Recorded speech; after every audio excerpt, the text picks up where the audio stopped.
Hello everyone, this is Fantasy-esque, and welcome back to Season 4 of Luminous Clan in ClanGen, the Warrior Cats clan generator game.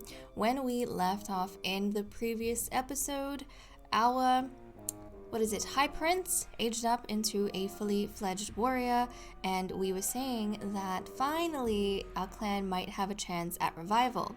And I also said I was going to play off camera, and then when we came back, I would either have good news and a pregnancy notice, or I would be ready to tell you guys that this is the end of Luminous Clan. Well, we actually have a pregnancy notice, so that is very exciting for us. Now, before we dive into going through the moon and what's going on, I definitely want to do a quick recap of the major events that happened while we were away, which wasn't really much. So when we left off, it was moon 233. On moon 235, Pale Shade, who we are all familiar with, was invited back into the clan and made it to High Fern. She was reappointed to the role of deputy. Sunchill was demoted to medicine cat, Tornfern was demoted to mediator, and Mousestripe stepped out of politics because he was no longer needed. Now it is moon 239, so it has been 6 moons since we left, and we are back because I have a flippin' pregnancy notice. So guys, without further ado, let us get straight to it. Obviously, we're not going to go to the leader's den because I already skipped to the moon and we have the notice, so we're just going to read through things now. But let's get going. Luminous Clan has no deputy. With the additional focus of the clan, 3 pieces of prey and 2 herbs were gathered. During the gathering, Lupine Star makes a joke at Lynx Clan's expense, hoping to hurt their feelings. The plan backfires though when Lynx Clan's leader finds more humor than offense in it, so Lynx Clan relations have improved. Pale Shade has been looking forward to her moons of rest as an elder. She happily retires, quickly settling into the elder's den. So I suppose she didn't stay as deputy for too long, because now the political landscape is going to be exactly the same as when you guys left. Pale Shade announced that she is expecting kids. Life goes on for now. She'll move into the nursery, but not this moon. So that's right. Basically, Pale Shade, who was mated to Hal Falcon when he was around, she was brought back into the clan as Lupine, by Lupine Star, and she was reappointed as deputy, paired up with High Fern, and their love story was kind of interesting because they actually were compatible, Pale Shade being wise and High Fern being confident. Now, they were a bit slow in the beginning, but we were able to take full advantage of the mediation. High Fern actually became friends with Pale Shade first, and then Pale Shade fell in love with High Fern first out of the 2 of them. So I can't remember what stage they're at right now in terms of that, romance. So we'll have to check in on them in a second. But I'm excited.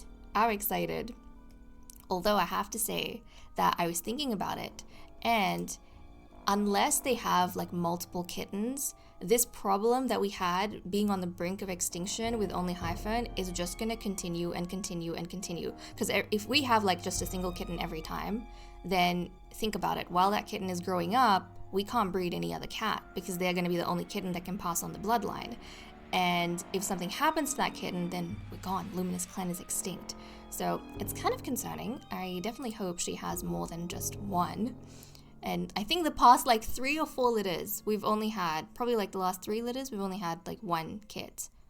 Or well, Hal Falcon, he had a sibling, except his sibling died of kitten cough, so there is that risk too. But okay, let's check the medicine cat den. Sunchill could not find any herbs this moon. With the additional focus of the clan, following herbs were gathered, 1 marigold and 1 burdock. Let's see our relationships. Stonespeck is grateful for something Mousestripe did. Stonespeck won't stand for slander about High Fern. Lupine Star and Mousestripe take turns in a small patch of sunlight. Lupine Star overhears Mousestripe educating clanmates about their fallen ancestors. Magpie Heart and High Fern make each other laugh. Sunchill hit Magpie Heart in the face with his tail while passing by. Pale Shade and Stonespeck are assigned the same task. Pale Shade is prancing around in front of High Fern. They actually have a really good relationship with each other. They got comfortable very quickly.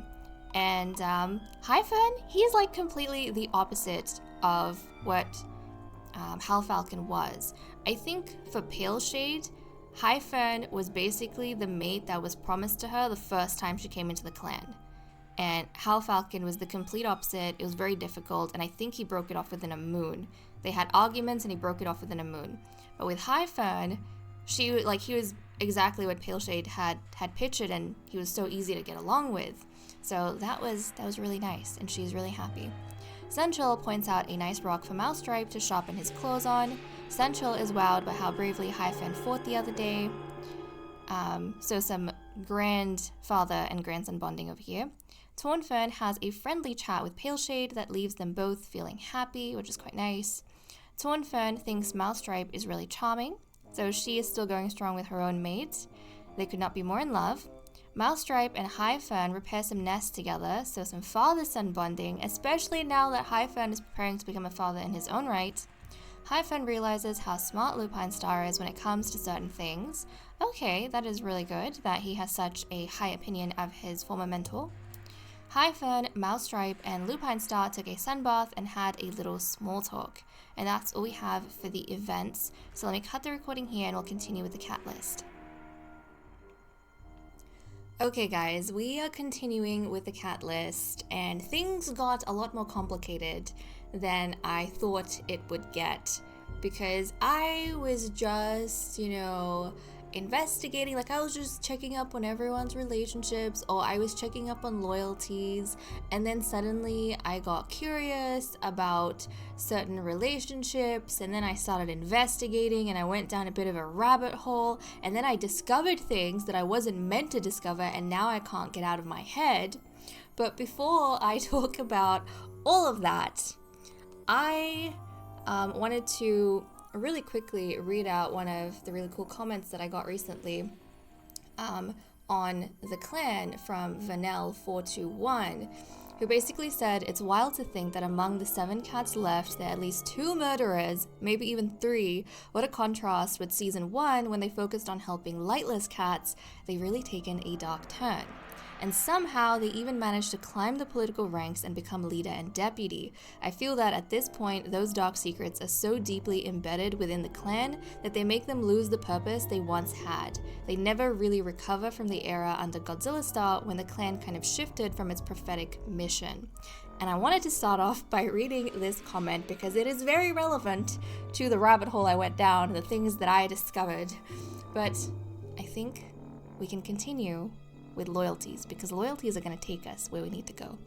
So guys, this is what our loyalties to Lupine Star looks like.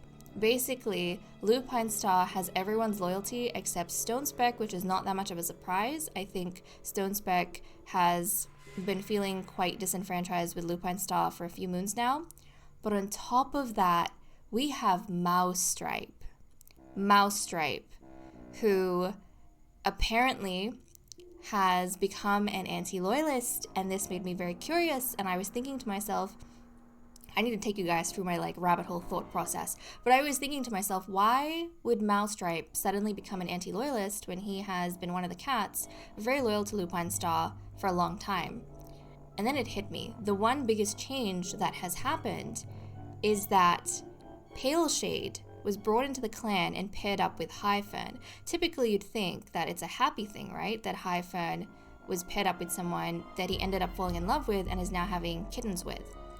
But guys, I think Mousestripe is very unhappy that his old mentor's mate got paired up with his son.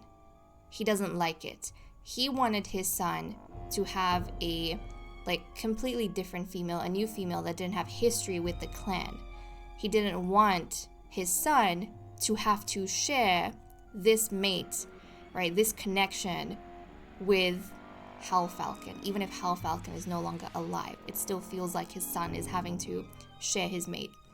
And the reason why Mousestripe probably doesn't like that is because he had to also share his mate Tornfern in a way because of the complex web of relationships with Hal Falcon, because Tornfern was Hal Falcon's first mate.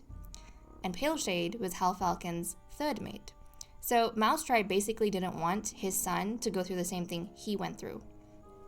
And then I got even more curious, and I was like, okay, why don't we check up on Hal Falcon? I wonder, because when I was going through the 6 moons, I obviously only read the major events. I didn't go through the relationships. So then I was confused. I was like, wait, have we found out who Hal Falcon's murderer is? Like, while I was playing off camera. And we didn't, because I didn't get a notice like over here in main events, which is where it comes up. But then, it got me, I was like, but can I tell? Like, can I check? Or can I not check? Even if, like, the game doesn't tell me, is there an indicator? Because I was worried that somehow I had missed it. So I decided to go to, view the dead and see what's going on over here. And I found Hal Falcon, and I was like, Hal Falcon, can you tell me who killed you? And I scrolled down. Hal Falcon was secretly murdered by Mousestripe. Guys, Mousestripe killed Hal Falcon. Mousestripe was his former apprentice. And then everything started connecting and making sense to me. And I was like, you know what it is? I bet you that, remember when Mousestripe and, Tornfern had gotten mated, they were still treating it as like a formal arrangement between the two of them, and Tornfern was still hung up on Hal Falcon. And then after she got pregnant, she was still like taking food to Hal Falcon and being attentive to him. And then that's around the time where Mousestripe started having a lot of fights with Hal Falcon. Like their relationship went from good to bad, and he started having fights with Hal Falcon over prey and things like that, and little spats. And then when Tornfern noticed that Mousestripe didn't like her being in contact too much with Hal Falcon, she kind of stopped giving Hal Falcon attention and started giving Mousestripe more attention. And then we thought Mousestripe had calmed down since then, but I think ever since that incident, Mousestripe started developing a bit of a hatred for, like, this innate hatred or dislike for his former mentor because of the whole mate sharing situation, which he felt like he was kind of stuck in or having to do, and he didn't want to do that. So I think eventually it kind of reached a stage where Hal Falcon was like going through all these females and not really committing to any one of them or having litters with any one of them. And then the clan was becoming stressed because, bloodlines are dying out. And I think Mousestripe, out of frustration, just killed Hal Falcon. Like, he almost, this dislike he had within himself, it was compiling because of the way Hal Falcon was acting, and Mousestripe got so frustrated that he just killed Hal Falcon. He was like, if you're gonna be useless, then be dead, I think that's what ended up happening. And then when Lupine Star brought in Pale Shade, right, someone who was mated to Hal Falcon for his son, then I think for Mousestripe, that was like the line. That was like, now you're doing the same thing to my son that you did to me. So I think that's why he's become an anti-loyalist. And my goodness, that was a long ass spiel, but that's what I discovered, guys. That's the drama that's been happening. That is the tea, the drama that's been happening with these cats. But okay, I want to quickly check to see the relationship between Hyphen and Pale Shade, to see how they're going. Let's see, Hyphen, Pale Shade. So as you can see, these two are very much in love with each other at this point. I think Pale Shade has a little bit more affection for Hyphen, but they're basically equally in love with each other. They're very happy in their relationship. Hyphen doesn't really have the same kind of problem that his father does. Like, he doesn't view his relationship in a way that's like, oh, I'm having to share Pale Shade with, her past dead mate. Like, that connection. He doesn't view it that way because he's very confident in himself. So I'm happy for Hyphen and Pale Shade, but yeah, that's what's happening, guys. That's what's happening. But okay, let's see what everyone is doing for the day. Lupine Star brags about her latest exploits to any cat that will listen. Sunchol saw a big scary dog today. Tornfern is cleaning the clearing of snow. Mousestripe is drinking water from a nearby stream. Hyphen saw a kitty pet with no fur at all. Stonespeck saw some wandering two-legs today. Magpie Heart sneaks out of his nest at Moon High to make sure the camp's okay, and Pale Shade had a nice chat with a kitty pet. And you know what, on that comment with Vornell, I was reflecting on how we've had kind of different struggles in every season. Season 1 was really the golden age of growth. Season 2 is when we were having all those rogue ambushes, if you guys remember, and we were having a lot of deaths by rogues. Season 3 was all of our wartime losses, so cats dying because of the war that Godzilla Star plunged us in. And I feel like Season 4 is literally just murder galore. The cats have become murderers, they're murdering each other. We now have like 3 murderers living in the clan who are going to the Dark Forest: Lupine Star, Sunchill, and Mousestripe, but nobody knows about Mousestripe yet. And you know, the other thing that it got me thinking is how Magpie Heart, remember how when we left off we were talking about how Magpie Heart hates Mousestripe because he's paranoid that there's another murderer on the loose, and he's been having bad dreams, or he was having bad dreams about Mousestripe, and then Mousestripe was acting weird, and Magpie Heart was convinced, like he convinced himself that Mousestripe was the killer, but nobody's actually discovered who the killer is. But Magpie Heart was right. It is Mousestripe. He's got intuition. It is Mousestripe. So it is just wild. It is wild, the stuff that our clan is going through, and it's really, really sad, to be honest, what we have been reduced to. But if you think about it, the Luminous Clan cats, they are descended from the Lightless cats. And the whole reason the Lightless cats live in utter darkness inside the mountain without knowing a way out is because they committed some crime in the ancient past, and they're being cursed for that, and they basically have to live eternally within that curse. Like, you know, their generation after generation after generation, they're stuck in this cycle of just being in the mountain and not escaping. Luminous Clan was their chance at redemption almost, but you can kind of see how over the seasons they have regressed into murder and scheming and secrets, and I mean, it's great, but it's also terrible. Okay, well, that's what we have for the cat list. Let me cut the recording here and we'll continue with patrols. Okay, let us resume with our patrols. We currently have 23 prey and we need 18.5. So we're going to send out our medicine cat, Tornfern. I think I already said this, but because Pale Shade stepped down as deputy, basically the rankings we had when we left off in the last episode is the same as what we have now, because the cats got promoted. So Pale Shade was only deputy when I was playing off camera. But as soon as we came back, the clan was like, no, let's reset back to what we had. So Tornfern, let's send her out first of all. So we have 23 prey, we need 18.5, so we don't have to focus on hunting or anything. Tornfern pads along, mouth open slightly as she scents for any traces of herbs. Oh, she can smell some raspberries nearby, but it seems that they're just over the border. Proceed. Tornfern starts to step over the border, but a hiss stops her in her tracks. A Lynx Clan patrol is padding her way.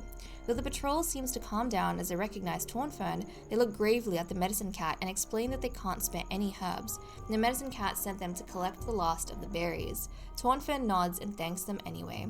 Relations with Lynx Clan have worsened. That's okay. And now we have Highfern, Sunchill, and Lupine Star heading out on a patrol. So let's see what they get up to. In the middle of remarking the border, Lupine Star finds a distinct scent trail has crossed it. Proceed. The patrol immediately stops their border marking and switches to tracking the scent of the intruder instead.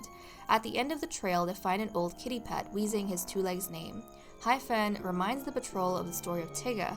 They have a responsibility to help this cat. Speedfleck, join the clan. Your clan's reputation towards outsiders has improved. Okay, so we found a kitty pet who was abandoned by the owner, and we're going to help guide this kitty pet through the Crystal River to the Lightless cats inside the mountain.